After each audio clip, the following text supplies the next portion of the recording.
Shalom, saudara yang dikasih Tuhan. Salam jumpa dalam program Tuhan adalah Gembalaku. Saudara, saya kira kita pasti pernah mendengar lagu ataupun pernah menyanyikan lagu yang berkata demikian.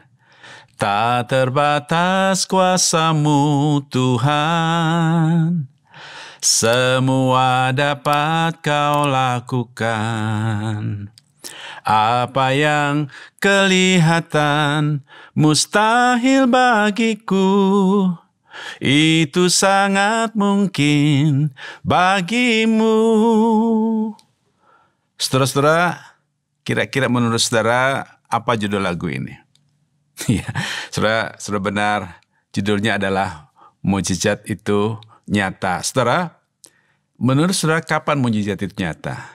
Ya, mungkin saudara berkata, ya, setiap saat mujizat itu nyata dalam kehidupan kita, saudara ya. Atau mungkin berkata, ya ketika pertolongan itu datang tepat pada waktunya, tepat pada waktu yang dibutuhkan, maka disitulah kita melihat kuasa Tuhan nyata, ataupun pertolongan Tuhan nyata di dalam kehidupan kita. Nah, saudara-saudara yang dikasih di dalam Tuhan, jika kita memperhatikan pelayanan Tuhan Yesus, di mana Dia hadir, setiap Dia hadir, di situ ada mujizat Tuhan terjadi, saudara ya.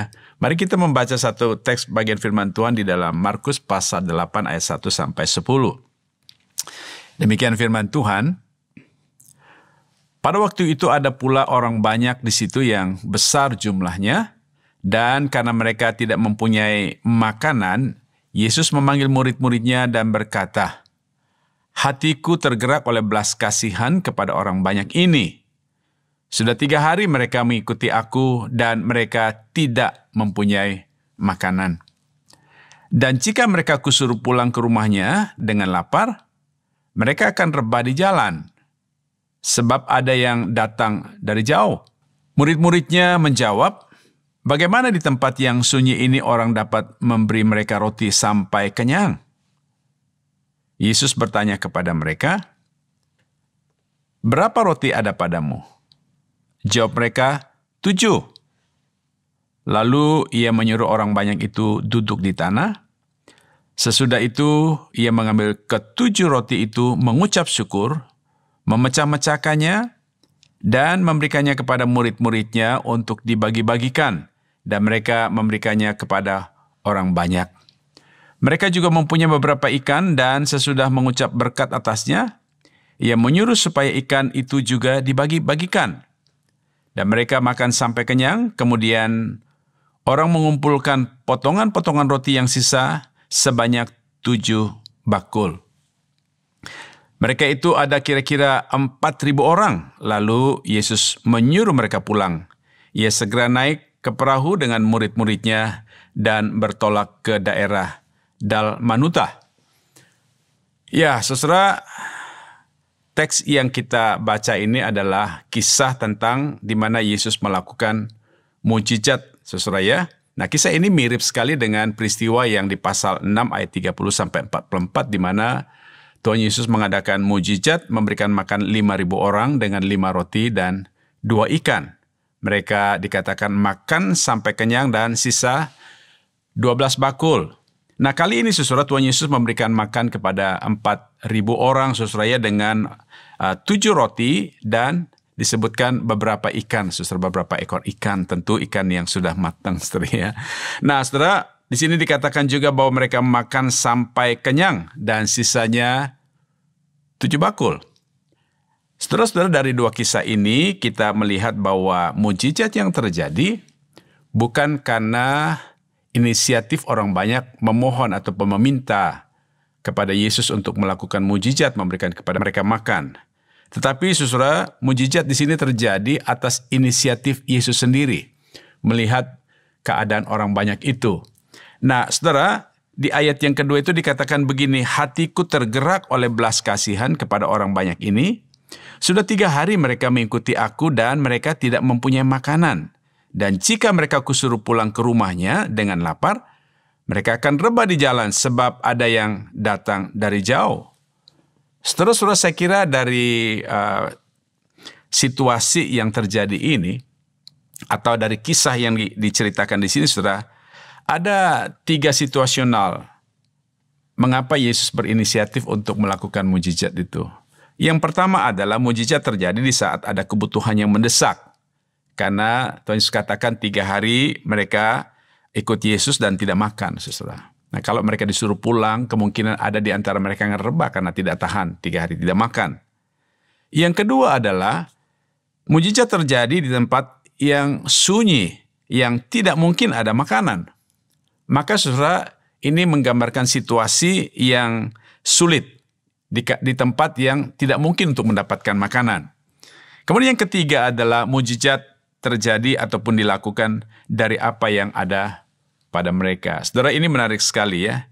Di sini kita belajar bahwa mujizat terjadi tidak selalu berdasarkan permintaan kita, tetapi berdasarkan inisiatif Yesus, terutama saudara, di saat-saat situasi yang luar biasa ataupun di saat situasi yang tidak normal.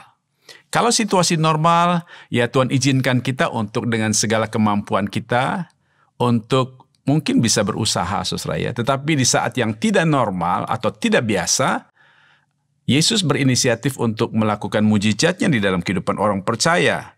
Tentu, saudara, Dia melakukan mujizat di sini dengan apa yang ada pada kita, bukan dengan apa yang tidak ada pada kita, saudara. Nah, saudara-saudara, mungkin kita bertanya begini, kalau begitu, boleh nggak kita minta mujizat sama Tuhan? Saya kira boleh aja, saudara ya. Tetapi saudara, ketika kita meminta mujizat kepada Tuhan, dan Tuhan tidak menjawabnya serta-merta seperti yang kita inginkan, saudara, di sini bukan berarti Tuhan tidak mampu. Atau bukan berarti Tuhan tidak mendengar doa-doa kita. Saudara, saya kira Tuhan tahu keadaan saudara dan saya. Dia tahu persis keadaan kita, saudara. Bukan hanya tahu keadaan fisik kita, tetapi tahu keadaan perasaan kita, emosi kita, saudara. Dia tahu kesulitan kita. Dia juga tahu beban hidup kita seberat apa. Dan bahkan dia tahu tetesan air mata kita, saudara. Tuhan kita adalah Tuhan yang tahu kapan waktu yang tepat untuk Dia melakukan mujizatnya bagi kita. Dan saudara, Dia juga Tuhan yang tahu dan tidak pernah terlambat untuk menolong kita. Dan tidak pernah terlalu cepat juga untuk memberikan pertolongannya. Nah, saudara, sebagai orang percaya, mari kita belajar percaya bahwa Dia adalah Tuhan yang sanggup untuk memberikan pertolongannya dengan cara yang unik dan ajaib. Dan saudara, Tuhan hanya inginkan agar kita tetap setia iring Yesus, dan kita belajar tetap percaya kepada Dia, dan berharap kepada Tuhan dalam setiap waktu dan dalam setiap keadaan. Mari kita berdoa. Bapa di dalam surga, terima kasih buat firman-Mu pada hari ini. Kami sadar ya Tuhan, seringkali kami sangat-sangat bergantung kepada keyakinan pengharapan kami agar Tuhan terus melakukan mujizat-Mu di dalam hidup kami. Tapi kami sadar satu hal ya Tuhan, bahwa tanpa kami meminta pun, Engkau Tuhan yang Maha Tahu. Engkau tahu keadaan kami persis luar dan dalam kami, dan Tuhan tahu kapan Engkau harus menjawab doa kami dan memberikan pertolongan kepada kami tepat pada waktunya. Karena pertolongan Engkau tidak pernah terlalu cepat dan tidak pernah terlalu lambat. Pertolongan Tuhan tepat pada waktu yang dibutuhkan. Terima kasih Bapa, ajar kami untuk tetap setia iring Tuhan dan percaya kepada Engkau dengan segenap hati. Dalam nama Tuhan Yesus Kristus kami berdoa. Haleluya. Amin.